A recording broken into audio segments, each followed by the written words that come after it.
Assalamualaikum warahmatullahi wabarakatuh.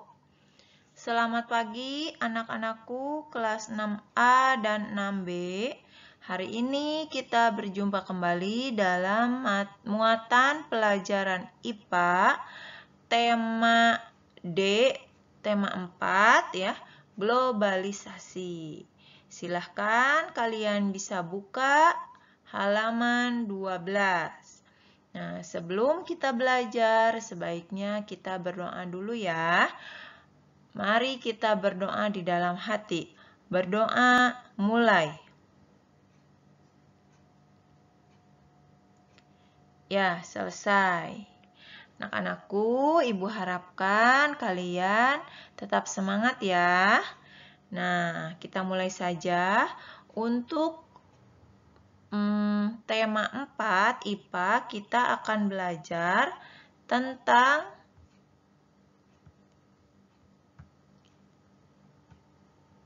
pembangkit listrik, hemat listrik, dan panel surya. Tetapi untuk pembahasan hari ini, kita akan membahas pembangkit listrik. Ya, mari kita simak penjelasan dari Ibu.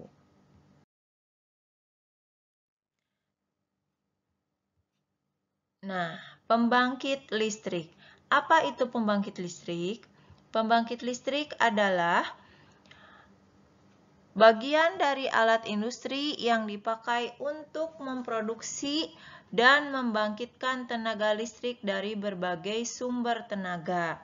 Nah, ini bisa kalian tulis di buku tulis pengertian pembangkit listrik.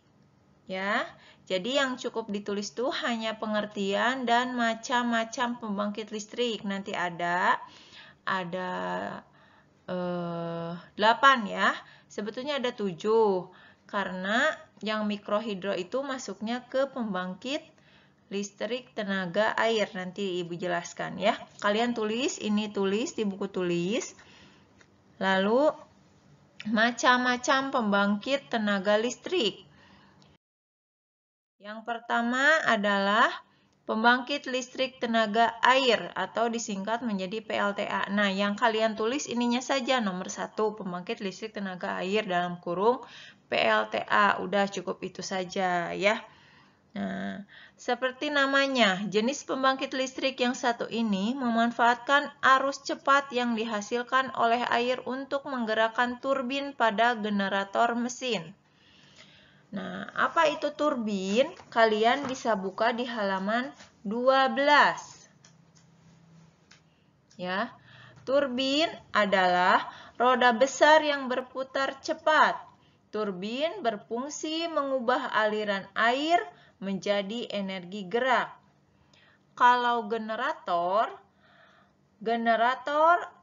dihubungkan dengan turbin melalui gigi-gigi putar sehingga ketika baling-baling turbin berputar, maka generator juga ikut berputar. Nah, itu pengertian turbin dan generator. Pergerakan ini akan mengubah energi kinetik dan potensial yang ada di dalam air agar menjadi energi murni yang tidak hanya ramah lingkungan tetapi juga hemat. Karena bersumber dari air, PLTA biasanya dibangun di dekat waduk, bendungan, atau sungai dengan aliran yang cukup kuat. PLTA dibagi dua, yaitu tenaga air yang berasal dari arus alami atau pompa, dan sumber yang berada di tempat tinggi seperti air terjun. Nah, ini kalian bisa buka di halaman 13 ya. Ada bagian-bagian PLTA. Bendungan, turbin, generator, dan jalur transmisi. Nah, apa itu bendungan?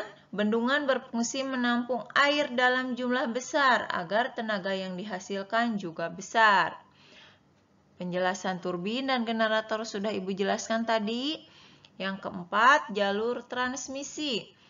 berfungsi mengalirkan listrik dari PLTA menuju pemakai baik rumah, perkantoran maupun industri. Nah, ini juga pembangkit listrik tenaga air, tapi ini pembangkit listrik tenaga mikrohidro. Nah, apa itu mikrohidro?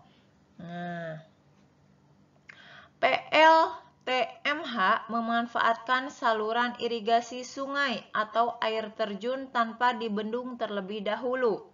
PLTMH dibuat di pedesaan dan biasanya dibuat secara swadaya oleh penduduk pedesaan. Nah, ya, di sini bagian-bagiannya ada saluran pembawa. Saluran pembawa itu berfungsi menjaga ketinggian air yang disalurkan. Nah, turbin sudah jelas generator.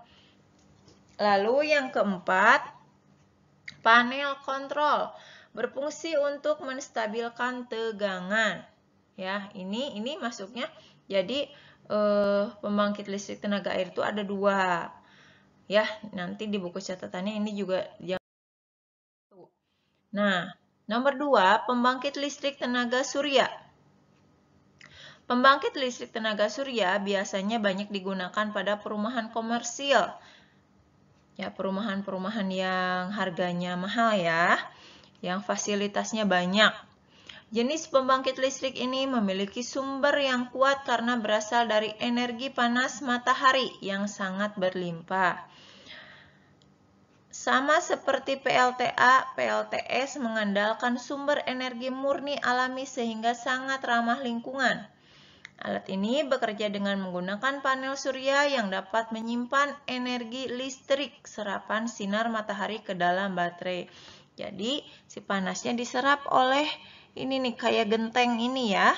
Nanti disalurkan atau serapan sinar matahari ke dalam baterai. Nah, baterai itu digunakan untuk misalkan menyalakan televisi, alat-alat elektronik yang di rumah ya. Mengingat iklim di negeri kita memiliki musim kemarau cukup panjang, PLTS adalah alat pembangkit listrik yang lebih ideal untuk dipakai di rumah. Ya, ini ramah lingkungan tetapi harganya cukup mahal. Jadi di kita masih jarang ya. Yang ketiga adalah pembangkit listrik tenaga gas atau PLTG. Jenis pembangkit listrik berikutnya bergantung kepada bahan bakar gas, minyak, atau batu bara sebagai sumber energi. Bahan bakar tersebut akan terbakar bersama dengan gas yang nantinya akan tersaring melewati filter udara untuk menggerakkan turbin generator. Gas dan bahan bakar tersebut memiliki tekanan yang cukup tinggi sehingga energi yang dihasilkannya pun sangat kuat. Biasanya, kamu dapat menemukan bangunan PLTG di daerah-daerah yang jauh dari kota, karena suara mesinnya yang dapat terdengar terlalu bising. 4. Pembangkit listrik tenaga panas bumi atau PLTB. Jangan lupa dicatat di buku tulis. Alat ini merupakan jenis pembangkit listrik yang memerlukan energi panas bumi agar dapat mengeluarkan listrik. Uap panas yang didapatkan dari titik bumi tersebut akan dijadikan sebagai sumber penggerak turbin generator mesin. Bangunan pembangkit listrik tenaga panas bumi biasanya terletak di daerah pegunungan tinggi atau kaki gunung, agar dapat memanfaatkan energi natural alam lebih baik.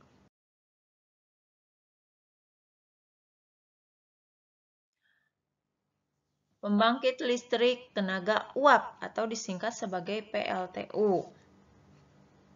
Pembangkit listrik tenaga uap ini memanfaatkan energi uap dari hasil pompa air dalam pipa yang nantinya akan bersatu dengan minyak dan batu bara. Hasil pemanasan ketel uap tersebut akan dibakar dan disemprotkan menjadi satu energi uap yang menggerakkan turbin pada generator mesin. Hasil uap inilah yang pada akhirnya akan menjadi sumber energi yang mengalir ke seluruh kota. Dari semua jenis pembangkit listrik, PLTU mungkin salah satu alat yang kurang ramah lingkungan karena dapat menghasilkan uap yang cukup berbahaya apabila terhirup oleh makhluk hidup di sekitarnya.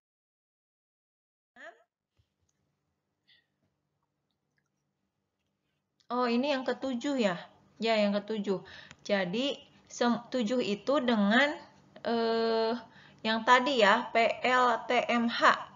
Ya. Yang ketujuh, pembangkit listrik tenaga ombak atau PLTO. Ombak di lautan memiliki volume kepadatan daya yang cukup tinggi.